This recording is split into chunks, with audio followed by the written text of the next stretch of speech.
الشیطان الرجیم بسم اللہ الرحمن الرحیم۔ چلیں آج کے ایپیسوڈ شروع کرتے ہیں۔ کہانی تو عشق و جنوں میرا از قلم انیلا کنول۔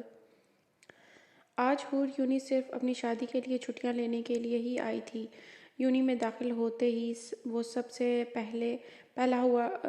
پہلے ہونے والا ٹکراؤ اس کو یاد آیا۔ جیسے جیسے انہوں نے اپنا ایک ساتھ وقت گزارا ہوا تھا، ان سب پلوں کو یاد کر کے حور کی آنکھیں پرنم ہو گئی تھیں۔ میں کبھی بھول نہیں پاؤں گی، بلکہ خود بھی کبھی سمجھ نہیں سکی۔ یہ صرف ایک انسیت نہیں تھی، بلکہ میں تم سے پیار کرنے لگ گئی تھی۔ لیکن شکر ہے تم نے پہلے ہی مجھے میری اوقات یاد کروا دی۔ اب میں یہاں سے چلی جاؤں گی، بہت دور چلی جاؤں گی اور کبھی تمہارا سامنا نہیں کروں گی۔ ایک بینچ پر بیٹھ کر فات کو مخاطب کرتے ہوئے حور نے روتی ہوئی آواز میں کہا، بے شک سب لمحات کو بھلانا بہت مشکل تھا۔ ہوتا وہی ہے صاحب جو منظور خدا ہوتا ہے۔ جیسے جیسے حور کی شادی کے دن قریب آ رہے تھے، حور کے دل میں گھٹن بڑھ رہی تھی۔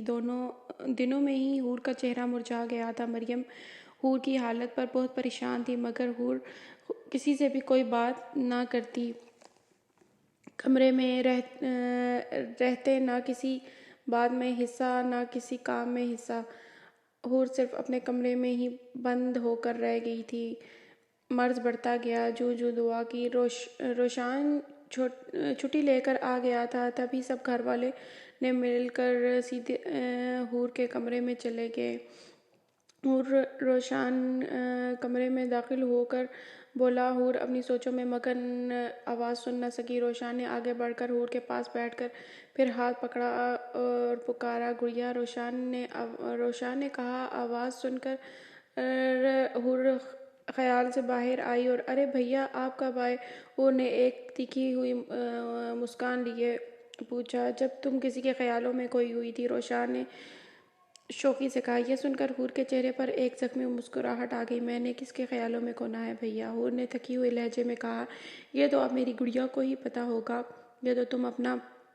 یہ تم نے اپنا کیا حال بنا رکھا ہے؟ اچھا بھلا چھوڑ کر گیا تھا میں، اور اس 2 ماہ میں کیا ہو گیا ہے ایسا؟ روشان نے حور کے چہرے کو تھام کر پیار سے پوچھا۔ روشان حور سے بہت اٹیچ تھا اور وہ ہر بات حور کو بتایا کرتا تھا۔ حور بھی اپنی ہر بات روشان سے شیئر کیا کرتی تھی، اسی لیے روشان سے کوئی بات نہیں چھپا سکتی تھی۔ حور جتنا بھی جھوٹ بول لے، مگر روشان ہمیشہ پکڑ لیا کرتا تھا۔ نہیں تو میں ڈائٹنگ کر رہی ہوں، اسی لیے ایسی لگ رہی ہوں، حور نے مسکرا کر کہا۔ روشان نے پل بھر حور کے چہرے کو دیکھا۔ تم خوش نہیں ہو نا اس رشتے سے؟ روشان نے پوچھا۔ روشان کی بات حور نے نہ میں سر ہلایا۔ نہیں تو میں بہت خوش ہوں بھیا، حور نے نم آنکھوں سے مسکرا کر کہا۔ تم ایسے خود پر کیوں ظلم کر رہی ہو؟ آخر میں جانتا ہوں کہ تم اور فات ایک دوسرے کو پسند کرتے ہو، اور ایسا سب کیوں ہو رہا ہے؟ روشان نے پوچھا۔ بھیا، حور نے اپنے سارے پل ختم کر کے روشان کے گلے سے لگ کر رونے لگ گئی۔ ان 2 مہینوں میں جتنے آنسو اس نے روکے ہوئے تھے، آج وہ سارے بہانے کا وقت آ چکا تھا۔ کافی دیر رونے کے بعد روشان نے حور کو پانی پلایا اور آنسو صاف کیے۔ اب ساری بات مجھے بتاؤ، روشان نے پوچھا۔ حور نے الف سے لے کر یہ تک ساری داستان روشان کو سنا دی۔ لیکن وہ ایسا کیوں کر رہا ہے؟ یقیناً کوئی بڑی وجہ ہوگی، میں اس سے بات کروں گا۔ میں نے اس سے بات کرنے کی کوشش بھی کی ہے، لیکن وہ کال ہی نہیں اٹھا رہا۔ لیکن اب میں آ گیا ہوں نا، بس اب میری گڑیا پریشان نہیں ہوگی، روشان نے حور کے سر پر ہاتھ پھیر کر کہا۔ روشان کے آنے سے حور کو تھوڑا حوصلہ ہوا۔ روشان جب سے آیا تھا، اس نے ایک دو دفعہ فات سے ملنے کی کوشش کی تھی، مگر بے سود، اور رشتے والے لوگوں کے بارے میں بھی پوچھ گچھ کر رہا تھا۔ آج حور کی مایوں تھی۔ مریم نے بڑے پیار سے حور کو تیار کروانے کے لیے پاس پارلر بھیجا ہوا تھا۔ حور بے دلی سے چلی گئی تھی۔ اب پاس کوئی چارہ رہ بھی تو نہیں گیا تھا۔ 1 گھنٹے بعد جب روشان لینے کے لیے آیا، حور کو تو اسے خبر ملی کہ حور وہاں سے جا چکی ہے۔ حور کو روشان اس بات پر گھبرا اٹھا اور اندر کی طرف بھاگا۔ واٹ؟ وہ کیسے چلی گئی ہے؟ اندر سے ایک لیڈی نے جواب دیا۔ 10 منٹ پہلے ہی اس کو کوئی لینے آیا تھا اور وہ یہاں سے چلی گئی تھی۔ کیا آپ جانتے ہیں اسے کون لینے آیا تھا؟ نہیں، ہمیں نہیں پتہ۔ کس کے ساتھ گئی؟ نہیں، ہمیں کچھ بھی معلوم نہیں، روشان نے پوچھا۔ میں تو ابھی آئی ہوں میں نہیں جانتی، لڑکی نے کہا۔ روشان پریشانی سے گارڈ کی طرف بھاگا۔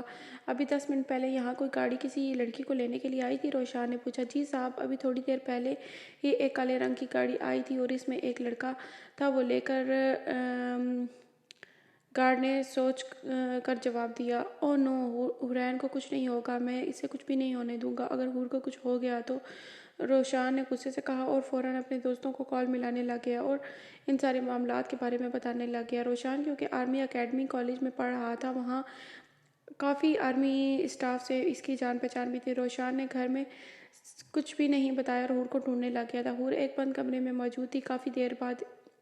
کافی دیر بے ہوش رہنے کے بعد آہستہ آہستہ آنکھیں کھولی تو آپ آس پاس کے ماحول کو دیکھ کر حیران رہ گئی۔ ہمت کر کے دروازے تک پہنچی۔ مجھے یہاں کون لے کر آیا ہے؟ نکالو مجھے یہاں سے، میرے آواز سن رہا ہے کوئی؟ حور نے چلا چلا کر کہا، مگر کوئی جواب نہ ملا۔ آخر بھوک سے نڈھال دروازے کے ساتھ ٹیک لگا کر بیٹھ گئی۔ پلیز مجھے جانے دو، میرے گھر والے میرا انتظار کر رہے ہوں گے، حور نے روتے ہوئے کہا اور پھر سے نیند میں چلی گئی۔ کمزوری بہت تھی، کافی دنوں سے نہ ٹھیک سے کچھ کھا رہی تھی نہ پی رہی تھی اور اسی وجہ سے وہ بار بار بے ہوش ہو رہی تھی۔ کافی دیر کے بعد حور کو نیند میں اپنے چہرے پر ایک نرم سا لمس محسوس ہوا۔ آہستہ سے ہوش کی وادی میں آ گئی، نیم آنکھوں سے آہستہ آہستہ دیکھنے لگ گئی۔ کون ہو تم؟ حور نے بمشکل آواز نکالی۔ میں ہوں فہد، آنکھیں کھولو۔ فہد نے نرمی سے حور کو پکارا۔ فہد تم آ گئے، میں نے بہت انتظار کیا تمہارا، تم اتنی دیر لگا کر کیوں آئے؟ حور نے غائب دماغ سے پوچھا۔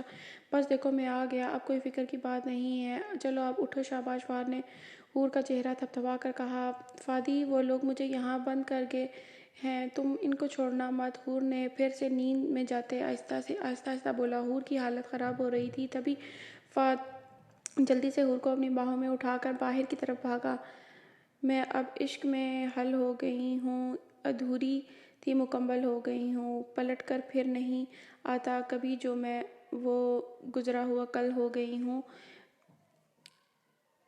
بہت تاخیر سے پایا خود کو، اب میں اپنے صبر کا پھل ہو گئی ہوں، عشق کی سوغات جب سے اداسی تیرا آنچل ہو گئی ہوں، سلجھنے سے الجھتی جا رہی ہوں، میں اپنی زلف کا بل ہو گئی ہوں، میں برستی ہیں جو بے موسم ہی اکثر اس بارش میں جل تھل ہو گئی ہوں، سورج کو چھونے کی خواہش ہے دیکھو مجھے، میں پاگل سی ہو گئی ہوں۔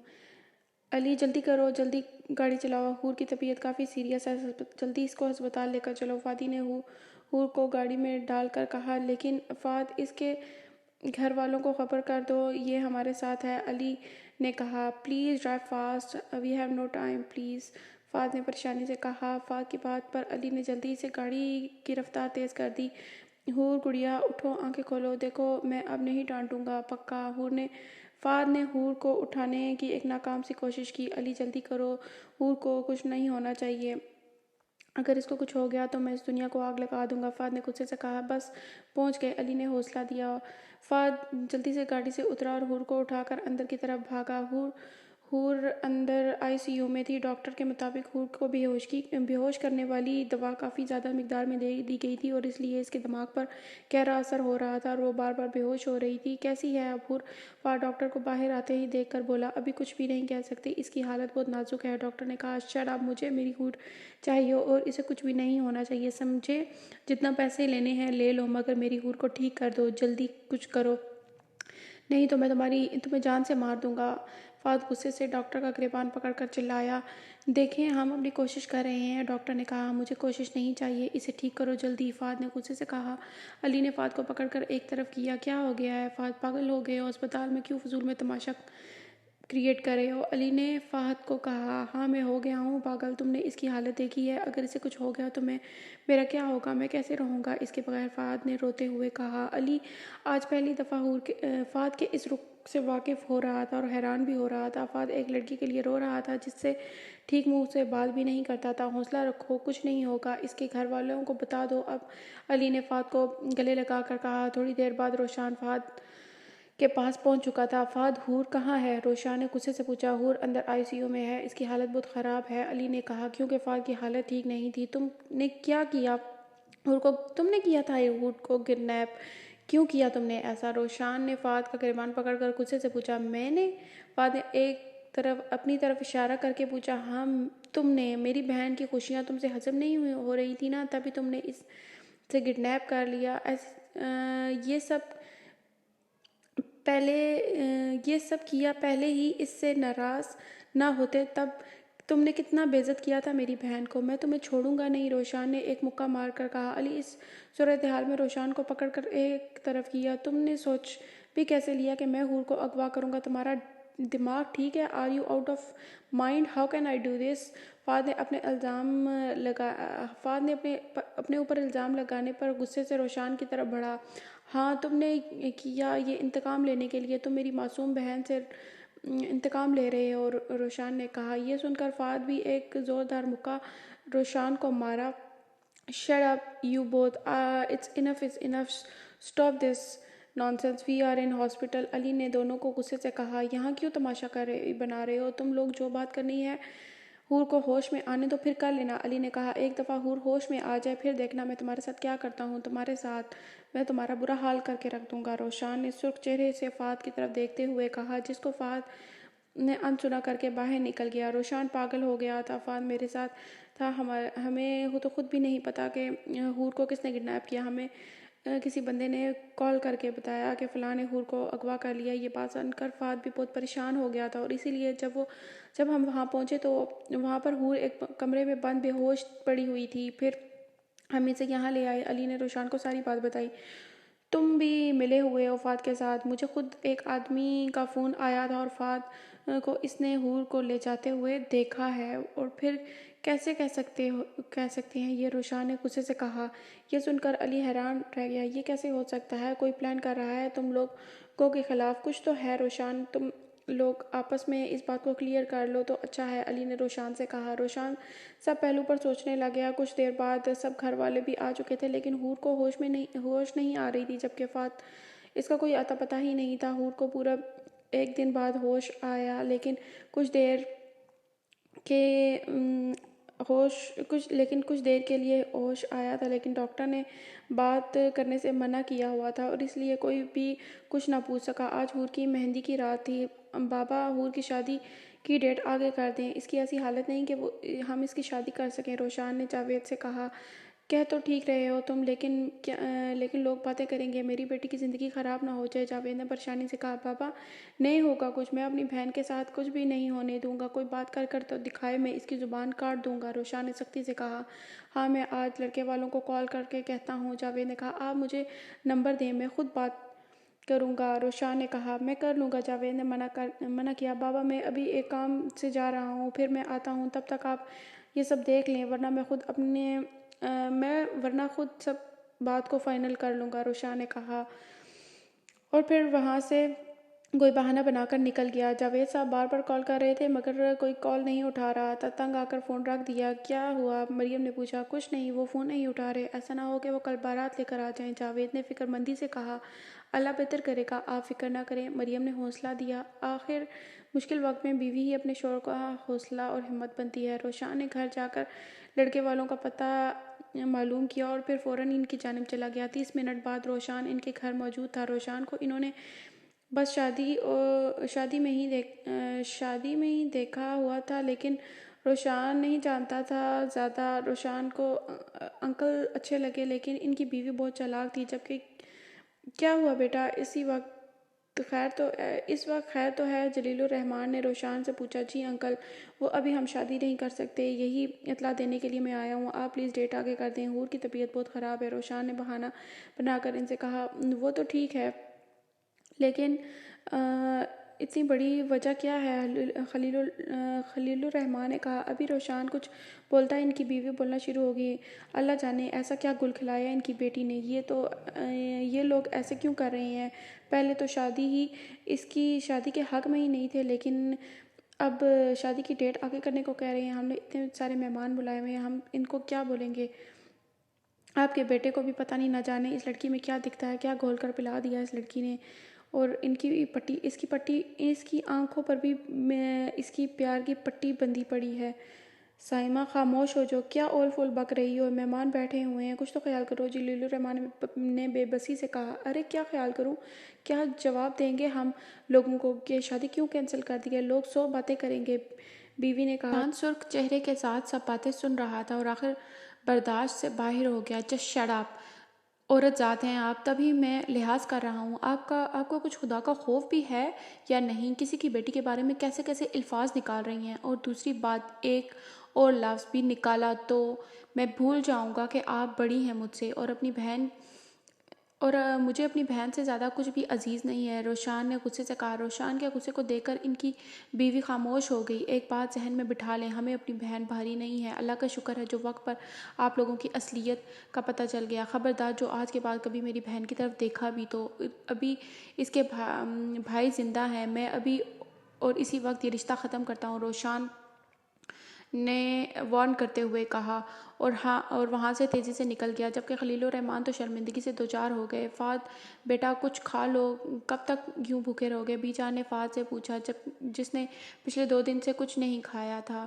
حور کو لے کر انتہائی پریشان تھا۔ فہد یہی سوچ رہا تھا کہ حور کی شادی ہے، اب وہ ہمیشہ کے لیے اس سے دور ہو جائے گی، لیکن شاید اس کی دعا رنگ لے آئی تھی۔ بھوک نہیں ہے بی جان، ایسا لگتا ہے جس سے سب کچھ ختم ہو گیا ہے۔ فہد نے کہا، ایسا نہیں کہتے بیٹا، مایوسی کفر ہے، اللہ کے گھر میں دیر ہے اندھیر نہیں ہے۔ میں بات کروں گی آج ہی، تم فکر نہ کرو، میں ان سے بات کروں گی، میں اپنے بچے کو اس کی زندگی کی خوشی لازمی لا دوں گی، چاہے مجھے کچھ بھی کرنا پڑے۔ بی جان نے فہد کو پیار کرتے ہوئے کہا۔ فہد بی جان کی گود میں سر رکھ کر لیٹ گیا۔ حور کو اسپتال سے چھٹی مل گئی تھی تو روشان ابھی حور کو کمرے میں چھوڑ کر باہر آیا ہی تھا کہ جاوید صاحب نے بلا لیا۔ یہ تم وہاں جلیل الرحمن کے گھر میں کیا کر کے آئے ہو؟ کس کی اجازت سے یہ سب تم نے کیا ہے؟ جاوید نے غصے سے پوچھا۔ تو آپ کو خبر مل گئی، روشان نے سکون سے کہا۔ جو میں پوچھ رہا ہوں اس کا جواب دو، جاوید نے کہا۔ بابا، مجھے اپنی بہن کے لیے جو اچھا لگا میں نے وہ کیا، اور آپ بھی ان گھٹیا لوگوں کو بھول جائیں، روشان نے تحمل سے کہا۔ یہ سن کر جاوید کا روشان پر ہاتھ اٹھ گیا۔ یہ پہلی دفعہ ہوا تھا کہ جاوید نے اپنی اولاد کو تھپڑ مارا تھا۔ شایان حیرت سے اپنے باپ کو دیکھ رہا تھا۔ میری ہی غلطی ہے، میں نے تم لوگوں کو اتنی ڈھیل دے رکھی ہے، دفع ہو جاؤ میری نظروں سے، جاوید صاحب نے کہا۔ بابا، آپ جتنا بھی مار لیں، لیکن میں اپنی بہن کے لیے کچھ بھی برا نہیں ہونے دوں گا۔ جب تک میں زندہ ہوں میں اپنی بہن کے لیے خود فیصلہ لوں گا، روشان نے دھیمی آواز لیکن سخت لہجے میں کہا، اور وہاں سے نکل گیا۔ جبکہ جاوید وہاں ڈھہ گئے۔ بی جان حور کے گھر آئی ہوئی تھی۔ حور ان سے مل کر تھوڑی خوش ہوئی، لیکن فہد کے رویے کو یاد کر کے پھر سے اداس ہو گئی۔ بی جان حور کے چہرے کو دیکھ کر سمجھ گئیں اور پیار کر کے باہر آ گئیں۔ گھر میں صرف مریم ہی تھی، روشان بھی کسی کام سے باہر گیا ہوا تھا۔ مریم کو بی جان کا بات کرنے کا انداز بے حد اچھا لگا تھا اور یقین ہو گیا تھا کہ واقعی ہی فہد کی تربیت بھی اچھی ہوگی۔ بی جان کو حور کے ماں باپ بہت اچھے لگے تھے، خاص طور پر مریم بیگم، اس لیے انہوں نے فہد سے آج بات کرنے کا پلان بنا لیا، لیکن آج کل فہد اپنے بزنس کو دوبارہ شروع کرنے میں مصروف تھا اور حور کی شادی کینسل ہونے کی خبر اسے پہلے ہی پتہ چل گئی تھی، اس لیے گھر لیٹ آتا اور بی جان سے بھی بس آتے جاتے اور کھانا کھاتے وقت ملاقات ہوتی۔ آج جب فہد گھر آیا تو بی جان نے پہلے ہی کھانا لگوا دیا تھا۔ چینج کرنے کے بعد کھانا شروع کیا۔ فہد، بیٹا میں نے بات کرنی ہے خاص۔ بی جان نے بات شروع کی۔ بی جان بولیں، فہد نے کہا۔ میں سوچ رہی ہوں کہ اب حور کے گھر تمہارے لیے رشتہ لے جاؤں، 27 سال کے ہونے والے ہو اب تو بس، اب میں کوئی بات نہیں سنوں گی اور کل ہی میں جاؤں گی حور کے گھر اس کے لیے رشتہ لے کر تمہارا۔ فہد یہ سن کر فہد کے چہرے پر مسکراہٹ آ گئی۔ ارے میری پیاری بی جان، آپ کیوں میری شادی کی فکر کر رہی ہیں؟ ابھی بزنس تو شروع کر لوں، کچھ پلے ہوگا تو ہی وہ اپنی بیٹی کا ہاتھ دیں گے نا۔ آپ تھوڑے دن رک جائیں، پھر کرتے ہیں اس پر بات، فہد نے بی جان کو بوسہ دے کر لاڈ سے کہا۔ اٹھ کر کمرے میں جانے لگا۔ میں نے کچھ نہیں سننا، بس میں جا رہی ہوں کل، بی جان نے کہا۔ فہد ہنستے ہوئے اپنے کمرے میں چلا گیا۔ روشان نے بہت کوشش کی پتہ لگوانے کی، لیکن کوئی بات نہ پتہ چل سکی۔ حور اب خاموش ہی رہتی تھی، یونی میں بھی نہیں جا رہی تھی، لیکن روشان نے کافی سمجھایا اور پھر خود یونی چھوڑنے گیا۔ یونی پہنچ کر سامنے کا منظر ہی حور کے ہوش اڑانے کے لیے کافی تھا، کیونکہ سامنے ہی فہد کے ساتھ کھڑا کسی ٹاپک پر بات کر رہا تھا۔ حور کو یونی میں داخل ہوتا دیکھ کر بھی انجان بنا رہا اور جان بوجھ کر امارا سے بات لمبی کر رہا تھا۔ حور پاس سے آہستہ سے گزر گئی۔ تم میرے ساتھ آج کھانے پر ضرور چلو پلیز، امارا فہد کو بازو سے پکڑ کر بولی۔ حور نے ایک نظر یہ منظر دیکھ کر فوراً تیزی سے وہاں سے چلی گئی۔ اب اور ہمت نہ تھی کہ فہد کو یوں کسی اور کے ساتھ یوں باتیں اور بے تکلفی دیکھ کر دل میں تکلیف اٹھی۔ جبکہ فہد کو امارا نے زبردستی روکا ہوا تھا۔ امارا نے حور کو آتے دیکھ لیا تھا، تبھی وہ ایسی حرکتیں کر رہی تھی تاکہ اسے کیا معلوم تھا کہ یہ مہنگی پڑ سکتی ہیں۔ How dare you to touch me? Stay in your limits. Don't talk to me again. Fahad نے غصے سے امارا کا ہاتھ جھڑکا۔ امارا جو حور کو جلا رہی تھی تبھی فہد کی ساتھ جان آ کر فضول باتیں پوچھنے لگی، جبکہ فہد کا جان چھڑوا رہا تھا اور اوپر سے امارا کی حرکتیں۔ فہد تو پھٹ ہی پڑا تھا۔ I am sorry فہد، امارا نے فہد سے کہا، لیکن فہد کچھ سنے بغیر اپنے ڈپارٹمنٹ میں چلا گیا۔ چلیے جی، آج کا ہمارا ناول یہیں تک تھا۔ ملیں گے ہم نیکسٹ ایپیسوڈ کے ساتھ۔ اللہ حافظ۔